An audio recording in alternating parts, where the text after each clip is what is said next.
I want to take us on something I call the believer's journey. How you get to the point of believing. The first thing is the awareness. You must come to a point of awareness. Some of us don't even know the greatness of God. How can you believe in something you don't know? The Bible says, how can they believe if they have not heard? How can they hear if there is no preacher? How can there be a preacher if the preacher is not sent? So it starts with an awareness of the greatness of God. Some of us think that from awareness we believe. No, being aware is not enough. You need to get to the next step, which is number 2, interest. You need to hear the word. You need to push the word. You need to get to the point where you move from just being aware of the word to becoming interested. Now you want to know more. I'm interested. It's interest that brings you to church. Not everybody that comes to church believes. It's because there was an awareness. Somebody invited you to church. Now you've come and now you are building interest. And then you begin to move to the next level, number 3, which is where it's called consideration. At this point in time, you are not just interested in knowing more, you are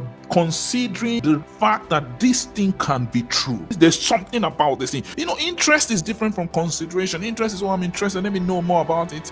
Now you're knowing more about it, is building up to consideration. And as you consider, you get to the 4th stage of that journey where you are evaluating. You are now testing. And this is a point where a decision is made. Now you are evaluated it and you are fully convinced. When you get to this point of evaluation, the final step is you decide to believe. Some people, they stop at awareness. They don't get to believing. Some people stop at interest. But some people go all the way through on this believer's journey and they end at believing. When you get to this end point of the journey, it's difficult to change your mind.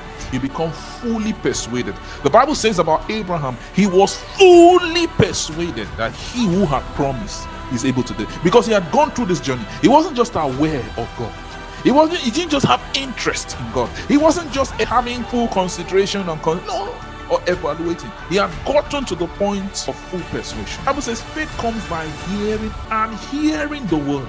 You can be aware of the word. It doesn't mean you believe it. You hear the word. God said, you are great. I will do great things. Some of you hear it, but it's just like an awareness. It's an awareness. You have not gotten to the point of interest, consideration, evaluation, and actually believing what you have heard. You complete that believer's journey, and it ends with believing, where you are fully persuaded. And God has said, this is my year of greatness.